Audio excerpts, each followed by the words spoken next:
Hello ஹேவிவர்ஸ். இன்னைக்கு வீடியோவில் பார்த்தீங்கன்னா காக்ரோச் ஜனதா பார்ட்டி இப்போ பண்ணிட்டு இருக்க அந்த ஒரு ப்ரொட்டஸ்ட்டில் ரொம்ப தடியடி பண்ணியிருக்காங்க. நம்ம சென்ட்ரல் கவர்மெண்ட் பிஜேபி கவர்மெண்ட் வந்து ரொம்ப தடியடி பண்ணி ரொம்ப வயலண்டிக் பண்ணி இருக்கிற யங்ஸ்டர்ஸ்லாம் வந்து கலைச்சி விட்ருக்காங்க. அது இப்போ ரொம்ப ஒரு கண்டிக்கக்கூடிய விஷயமா நிறைய பேர் சோஷியல் மீடியாவில் போட்டு அவங்க லைக் நம்ம சென்ட்ரல் கவர்மெண்ட் பிஜேபி கவர்மெண்ட்டை வச்சு கீழிச்சிட்டு இருக்காங்க. அதான் இப்போ ஒரு ஹாட் டாப்பிக்காக போயிட்டு இருக்கு. இன்னைக்கு நம்ம எங்க சோஷியல் மீடியா ஓப்பனாலும் மோஸ்டா இந்த நியூஸ் தான் போயிட்டு இருக்கோம். ஏன்னா இதுக்கு முன்னாடியே வந்து பாத்தீங்கன்னா இவங்க ப்ரொடெஸ்ட் நல்லா பண்ணிட்டு தான் இருக்காங்க லாஸ்ட் ஒரு 2 வீக்ஸா. பட் அதை வந்து நிறைய மெயின் ஸ்ட்ரீம் மீடியாஸ் வந்து கவர் பண்ணல. எக்ஸப்ட் நம்ம சவுத் மீடியாஸ் ஒரு சில மீடியாஸ் தான் கவர் பண்ணாங்க. ரொம்ப சின்ன சின்ன சேனல்ஸ் தான் கவர் பண்ணாங்க. ரொம்ப பெரிய மெயின் ஸ்ட்ரீம் மீடியாஸ் யாருமே அதை கவர் பண்ணல. அப்படி இருக்கும்போது அதுக்கு ஒரு சப்போர்ட்டர்ஸ் மட்டும் தான் இருந்தாங்க. மோஸ்ட் நிறைய நார்த் இந்தியன் சப்போர்ட்டர்ஸ் தான் இருந்தாங்க. சவுத் இந்தியாவில் ஒரு 2-3 பேர் சும்மா ஸ்டேட்டஸ் போட்டிருந்தாங்க. பட் ஆனால் இப்போ நான் லாஸ்ட் ஒரு 3-4 டேஸாக நடக்கக்கூடிய இந்த ஒரு யங்ஸ்டர்ஸோட ப்ரொட்டஸ்ட் வந்து பார்த்தீங்கன்னா ரொம்ப ரொம்ப ஒரு மாதிரியான வயலண்ட் ரொம்ப அவங்க வந்து பார்த்தீங்கன்னா ரொம்ப ஒரு சாந்தமான முறையில் நார்மலாக தான் வந்து போராடிட்டு இருக்காங்க. லைக் அந்த பாதிக்கப்பட்ட ஒரு பெண் அவங்க வந்து பார்த்தீங்கன்னா இறந்துட்டாங்க. நீட் வந்து லீக் ஆனதுனால வந்து நார்த் இந்தியாவில் ஒரு சில சின்ன பசங்க பாவம் இறந்துட்டாங்க. தற்கொலை பண்ணிட்டு ஜெனரலாகவே இது நீட்டால நிறைய தற்கொலைகள் நடந்துட்டு தான் இருக்கு. அது இது சாம்பிள். நம்ம தமிழ்நாட்டிலே நிறைய நடந்திருக்கு. அதை பற்றியே நம்ம நிறைய பேசியிருக்கோம். பட் ஆனால் யாருமே ரியாக்ட் பண்ணதில்லை. பட் இப்போ வந்து பார்த்தீங்கன்னா ஒரு நார்த் இந்தியாவில் ஒரு செட் ஆஃப் பசங்க வந்து ரொம்ப தற்கொலை பண்ணி இறந்துருக்காங்க. அதுக்கு வந்து யங்ஸ்டர்ஸ்லாம் போராடி இந்த மாதிரி வந்து பார்த்தீங்கன்னா நீட் கொஸ்டின் பேப்பர் லீக் ஆனதுக்கான அந்த union education minister Dharmendra Pradhan அவரை வந்து பதவி நீக்கம் செய்யணும் அப்படின்னு சொல்லி ரொம்ப நல்லா போராட்டம் பண்ணியிருந்தாங்க.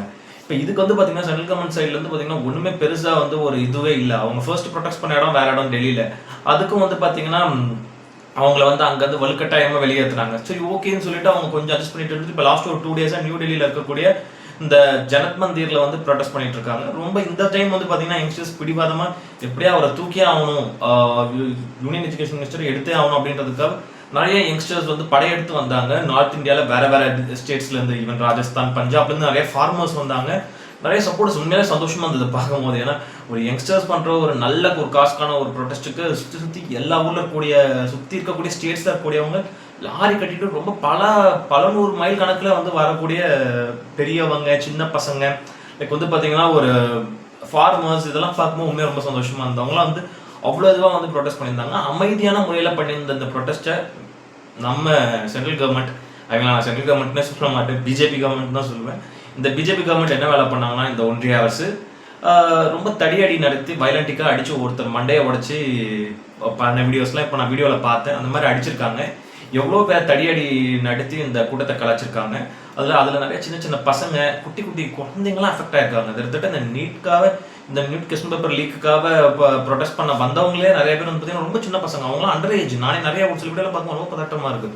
15-16 வயசு பசங்க வந்து பார்த்தீங்கன்னா நீட்டுக்காக ப்ரொடெஸ்ட் பண்ணியிருக்காங்க. அவங்களெல்லாம் அடித்து மண்டையை உடைச்சிருக்காங்க. நிறைய பேர் கை கால் மண்டெல்லாம் உடஞ்சி தையல் போட்டிருக்காங்க. இது பார்க்கும்போது அவ்வளோ கஷ்டமா இருக்கு. பார்த்தீங்கன்னா யங்ஸ்டர்ஸ் மேலே எப்படி நீங்கள் கை வைக்கிறீங்க, இது என்னன்று ஆக்சுவலாக இந்த யங்ஸ்டர்ஸ் நினைச்சா என்ன வேணாலும் பண்ணலாம் பாலிடிக்ஸில். பட் அது தெரியாமல் இப்போ ஒரு சென்ட்ரல் கவர்மெண்ட், அதுவும் பிஜேபி கவர்மெண்ட் பர்டிகுலராக இவங்க நல்ல காஸ்க்காக ஒரு நியாயமான ஒரு விஷயத்துக்காக தான் போராடுறாங்க. இவங்க என்ன பண்ணியிருக்கணும், உண்மையான ஒரு நல்ல கவர்மெண்ட்டாக இருந்தால் ஒருத்தர் தப்பு பண்ணுறான்னா அந்த பார்ட்டியில் இருக்கவன் தப்பு பண்ணானா அந்த பார்ட்டியில் இருக்கக்கூடிய ஹெட்டு அவங்கள விட்டு ரிமூவ் பண்ணணும், அவங்களோட பதவியை பறிக்கணும். அதுதான் வந்து ஒரு யூஸ்வலான ஒரு டெமோக்ராட்டிக்கான இந்த கண்ட்ரியில் ஒரு ரீஜனல் பார்ட்டி, ஒரு ஸ்டேட் பார்ட்டி, ஒரு நேஷனல் பார்ட்டி, எந்த பார்ட்டியாலும் அந்த பார்ட்டியோட தலைவர் அதுதான் பண்ணணும். இப்போ ரீசெண்டாக நம்ம பார்த்தீங்கன்னாலே இப்போ வந்து டிவிகேல ஒரு சின்னதாக வந்து பார்த்தீங்கன்னா எங்கேயும் வந்து லஞ்சம் வாங்கியிருக்காரு ஒரு மாவட்ட செயலாளர். அவர் வந்து பார்த்தீங்கன்னா பதவி நீக்கமே பண்ணிட்டாங்க. ஒரே கட்சியில் எல்லா பொறுப்புலேருந்து எடுத்துட்டாங்க. இந்த மாதிரி சின்ன சின்ன தப்பு பண்ணுறவங்க அப்பப்போ கிளியர் ஏறது நல்லது. அதே மாதிரி தான் இவன் அங்கேயும் பார்த்தீங்கன்னா வந்து ஒரு யூனியன் எஜுகேஷன் மினிஸ்டர் இதுக்கும் ஒரு இந்தியா ஃபுல்லாக காமனாக நடக்கக்கூடிய ஒரு நீட் முறைகேடில் அதை வந்து பார்த்தீங்கன்னா கொஸ்டின் பேப்பர் லீக்ல அவருக்கு இன்வால்மெண்ட் இருக்குன்னு தெரிய வருது. அப்படி இருக்கும்போது அவங்க கட்சிக்காரங்கன்றதுக்காக அவர் காப்பாற்றுறது அது ரொம்ப தப்பு. அது ரொம்ப பயாஸ்டா பிஹேவ் பண்ணிட்டு இருக்காங்க பிஜேபி. எனக்கு சுத்தமாக பிடிக்கல. அவங்க அப்பவே வந்து பார்த்தீங்கன்னா அவங்க வந்து பதவி நீக்கம் பண்ணியிருந்தாங்க. இல்லைன்னா வந்து அட்லீஸ்ட் ஒரு சஸ்பெண்ட் பண்ணியிருந்தா கூட நம்மளாலும் கொஞ்சம் அமைதியாக இருந்திருப்பாங்க. இவங்க ரொம்ப ஆக்ரோஷமாக பண்ண ஆரம்பிச்சு தான் லைக் இவங்க ரொம்ப ஓவரா பண்ண ஆரம்பிச்சு இவங்க கொஞ்சம் ஆக்ரோஷமாயிட்டாங்க. என்னன்னா பார்த்தீங்கன்னா கவர்மெண்ட் இந்த மாதிரி ஒரு மாதிரியான டிசிஷன்ஸ் எதுவுமே கண்டுக்காம இருக்கிறதுனால இவங்க யங்ஸ்டர்ஸ்லாம் இறங்கி போராட்டம் பண்ண ஆரம்பிச்சாங்க. இது வந்து ரொம்ப ரொம்ப நாள் பண்ணியிருந்தாங்க. ஆக்சுவலாக லாஸ்ட் ஒரு 2 வீக்ஸாக பண்ணியிருந்தாங்க. இது எந்த மீடியாவுமே கவர் பண்ணல. ஈவன் நம்மளே ரொம்ப பெருசாக பேசல. பட் ஆனால் இப்போ ரொம்ப இந்த மாதிரி அவங்க வந்து பார்த்தீங்கன்னா தடியடி பண்ணி அவங்களை அமைதியாக பண்ணி இந்த போராட்டம் பண்ணியிருந்தவங்களை அடித்து துரத்தி விட்டு ஒவ்வொருத்தர் கையால் உடைச்சதெல்லாம் ரொம்ப தப்பாக தெரியுது. இது வந்து ரொம்ப தப்பு. ஆக்சுவலாக பார்த்தீங்கன்னா நீட்டுக்காக எல்லாருமே போராடிட்டு தான் இருக்காங்க. இது உண்மையாக இது வந்து பார்த்தீங்கன்னா இன்னும் என்ன பொறுத்தவரைக்கும் பர்சனலி இது வந்து இன்னும் கொஞ்சம் கம்பைண்ட் ஆகணும்னு நினைக்கிறேன். இன்னும் பார்த்தீங்கன்னா தமிழ்நாட்டில் ஒரு சில பேர் நீட்டு வேணாம்னு சொல்லி மோஸ்ட் ஆஃப் தமிழ் பீப்புள் வந்து குரல் கொடுக்குறாங்க. ஆனால் நாட்டில் எல்லாரும் வாயை குத்திட்டு தான் இருக்காங்க. ஆக்சுவல் ரீசன் இதுதான். இப்போ இந்த சில பேர் இறந்து போயிருக்காங்க இந்த கொஸ்டின் பேப்பர் லீக் ஆகா அப்படின்னு இப்போ ப்ரொடெஸ்ட் பண்ணும்போது தான் நிறைய பேர் வந்து பார்த்தீங்கன்னா அந்த யூனியன் மினிஸ்டர் உள்ள போட்டு ஒவ்வொருத்தரும் ஒரு டிமாண்டில் வந்து இங்கே எல்லா யங்ஸ்டர்ஸும் போராட்டம் பண்ணுறாங்க. பட் ஆனால் இவங்க ஏன் இதுக்கு முன்னாடி வந்து பார்த்தீங்கன்னா என்னோட கொஸ்டின் இதுக்கு முன்னாடி இவங்க ஏன் நீட் வேணான்னு போராட்டம் பண்ணலை, அது என்னோட கொஸ்டின். இப்போ கூட ஒன்றும் பிரச்சனை இல்லை, இருக்கிற எல்லா யங்ஸ்டர்ஸ் எல்லா ஸ்டேட் யங்ஸ்டர்ஸும் ஒன்னா கூடி ஒரு பெரிய கேங் ப்ரொடெஸ்ட் நீட் வேணாம்னு சொல்லி போராட்டம் பண்ணலாம். அது பண்ணால் அதுக்கான பெர்மிஷன் கிடைக்காது, கண்டிப்பாக நிறைய விஷயங்கள் நடக்கும்.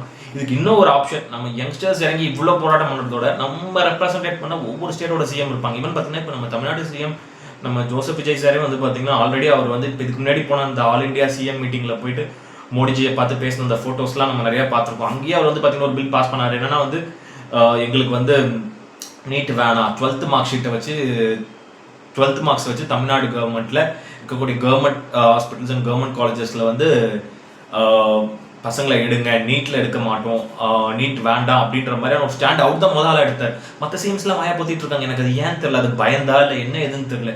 இந்த சிஎம்ஸ் தைரியமாக ஓப்பன் அப் ஆகணும். அதர் ஸ்டேட் சிஎம்ஸ் எல்லாருமே தைரியமாக இறங்கி ஓப்பன் அப் ஆகி அட்லீஸ்ட் இப்போ நம்ம இந்தியாவில் இருக்கக்கூடிய இவ்வளோ ஸ்டேட்ஸில் அட்லீஸ்ட் ஒரு 10 ஸ்டேட் சிஎம் அது ஸ்டாண்ட் அவுட் பண்ணி எங்களுக்கு இந்த ஸ்டேட்டில் நீட் வேண்டாம் அப்படின்னு ரொம்ப கான்ஃபிடென்ட்டாக ரொம்ப இதுவாக லைக் ஒரு அழுத்தி வந்து ஒரு பிஎம் கிட்ட சொன்னால் அவங்க பிஎம் என்ன பண்ண போகிறாங்க, இல்லை சென்ட்ரல் கவர்மெண்ட் என்ன பண்ண போகுது, இவங்க 10 பேரையும் நான் சிஎம் போஸ்ட்ல தூக்குவேனான்னு சொல்ல அவங்களுக்கு ரைட்ஸ் கிடையாது. மக்களால் தேர்ந்தெடுக்கப்பட்டவங்க தான் சிஎம், அவங்க நினைச்சா சொல்லலாம். கண்டிப்பாக இது வந்து அதர் ஸ்டேட் சிஎம்மும் அதை எடுக்கணும், நம்ம சிஎம்மும் சேர்த்து ஒன்னா சேர்த்து ஒரு 10-15 சிஎம் போயிட்டு ஒன்னா போயிட்டு ஸ்ட்ராங்காக எங்களுக்கு இந்த நீட் வேண்டாம், இல்லை நீட்டில் இந்த மாதிரியான நிறைய முறைகேடுகள் நடக்கு, இதுக்கு என்ன பண்ணணும் அப்படின்ற ஒரு ஸ்டாண்ட் என்னை பொறுத்தவரைக்கும் நீட்டை எடுத்துடணும் அப்படின்னு தான் நான் சொல்றேன். ஏன்னா நீட் என்னை பொறுத்தவரைக்கும் அது வந்து சரியான விஷயம் கிடையாது, ரொம்ப ஒரு மாதிரியான ஒரு பயஸ்டான விஷயம் ஆகி போயிட்டு நீட்டு. அது போக இப்போ அது ரொம்ப காம்ப்ளிகேட் ஆகி வேற மாதிரி போகுது இப்போ நீட்லாம்.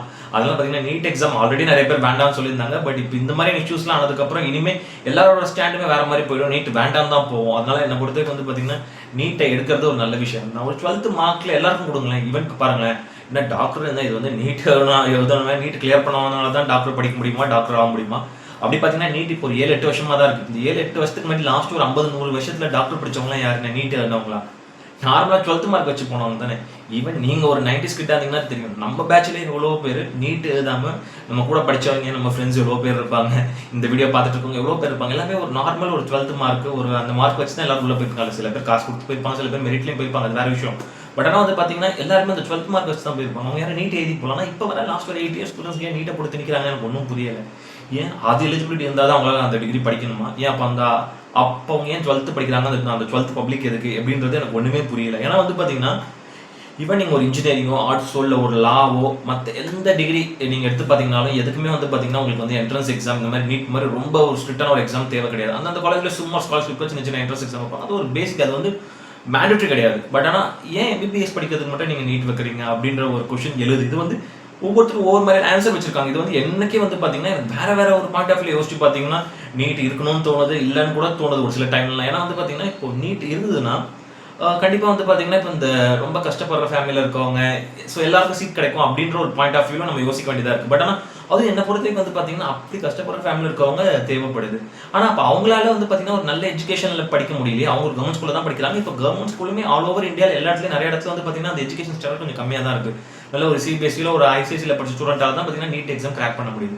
அப்போ அங்கேயும் ஒரு மைனஸ் இருக்குது. இப்போ உங்களுக்கு ஃபீஸ் கம்மியாகும், அதனால நான் நீட் எக்ஸாம் எழுதி உள்ளே வரேன்னா அதுக்கான அந்த ஒரு நீட்டுக்கு எக்ஸாம் எதற்கான ஒரு ஸ்டாண்டர்டே உனக்கு ஸ்கூலில் கொடுக்கலையே.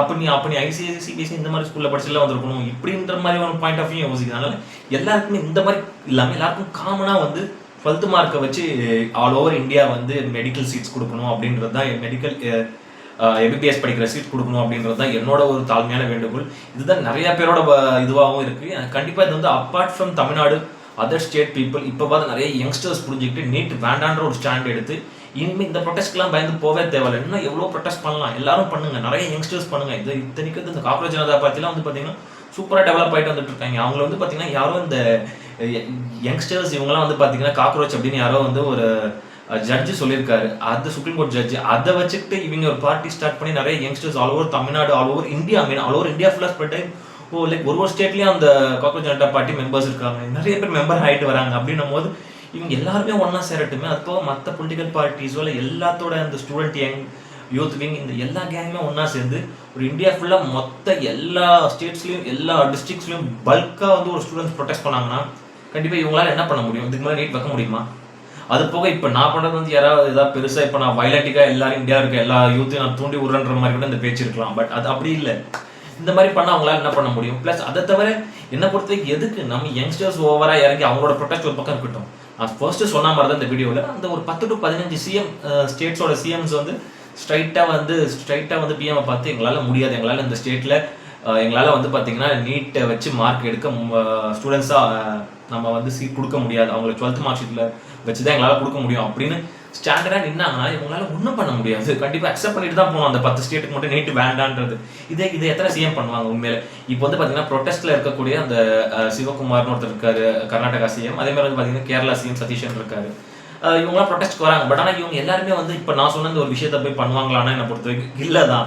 இது வந்து ஒரு ப்ரொடெஸ்ட்காக வந்து பண்ணலாம், ஒரு சில விஷயத்துக்காக பண்ணலாம். சில விஷயம் வந்து பார்த்தீங்கன்னா அரசியல் நெறிப்படி ஒரு சில பேர் அது வந்து நம்ம பயப்படுறாங்கன்னு சொல்ல முடியாது. உண்மையிலே வந்து எல்லா ஸ்டேட் சிஎம்ஸும் எதுக்கு நம்ம போய் நீட் விஷயத்துல என்ன கை வச்சு இப்படி பண்ணணும் அப்படின்னு தான் யோசிப்பாங்க. பட் ஆனால் அவங்க ஸ்ட்ராங்கான ஒரு மைண்ட் செட்டில் எங்களுக்கு இந்த ஸ்டேட்டுக்கு எனக்கு நீட் வேணாம் அப்படின்னு ஒவ்வொரு ஸ்டேட் சிஎம்மும் போயிட்டு பிஎம் கிட்ட சொன்னாங்கன்னா உண்மையாலே நீட்டை எடுக்க முடியும். என்னை பொறுத்த வரைக்கும் நீட் வேண்டாம் தான் எனக்கு தோணுது. இது வந்து எல்லா இடத்துலையும் தேவையில்லாத பலிகள் அதுக்கு இதுன்னு ஏன் எல்லாருக்கும் காமனான மார்க்ஸ் வச்சு காமனான 12th மார்க் வச்சு சீட் கொடுக்கலாம்.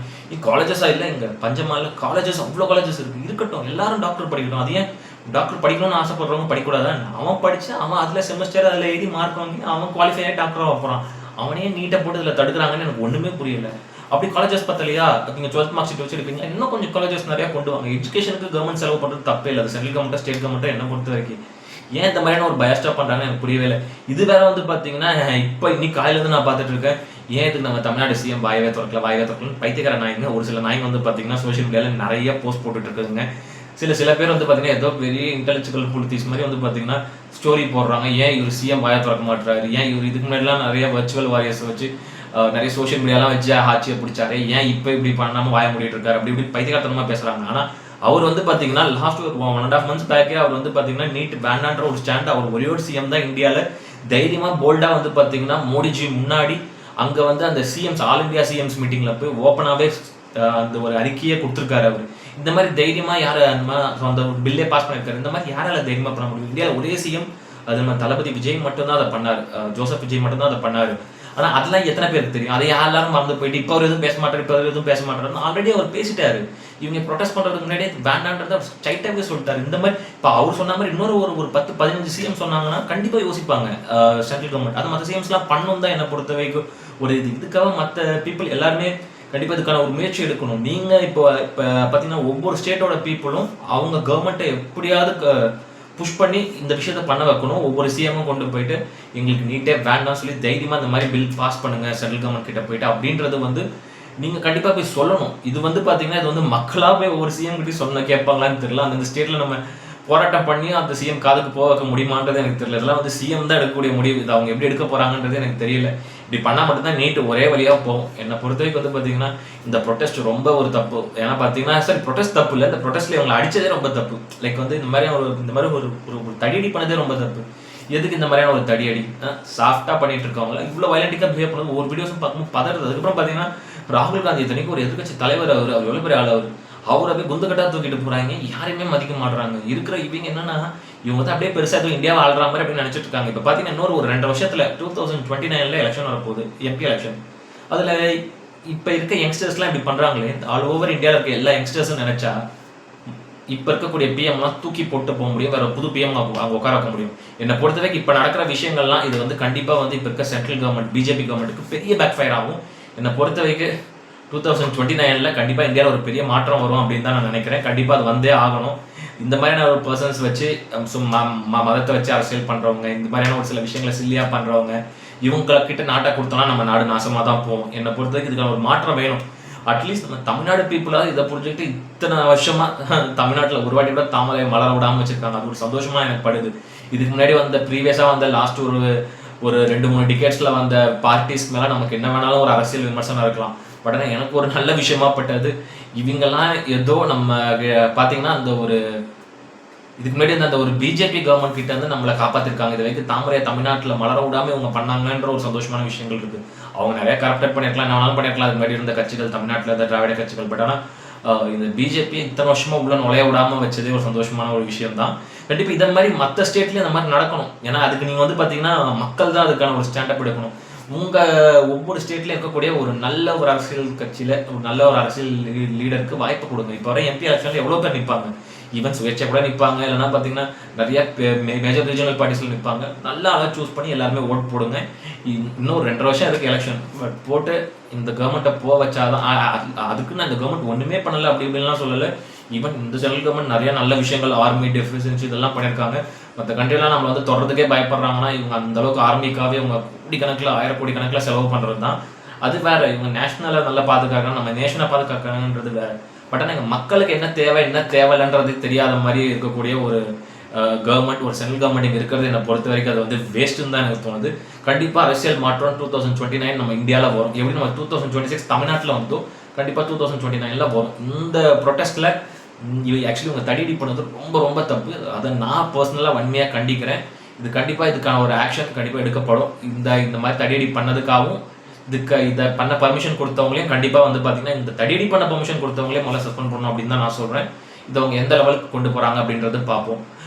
இந்த வீடியோ புடிச்சிருந்ததுன்னா லைக் பண்ணுங்க, கமெண்ட் பண்ணுங்க, ஷேர் பண்ணுங்க, இந்த சேனலை சப்ஸ்கிரைப் பண்ணுங்க. இந்த வீடியோட லிங்க்க உங்க ஃப்ரெண்ட்ஸ் எல்லாருக்கும் ஷேர் பண்ணுங்க. வேற இன்னொரு நல்ல வீடியோல மீட் பண்ணலாம். Okay friends, thank you. Bye.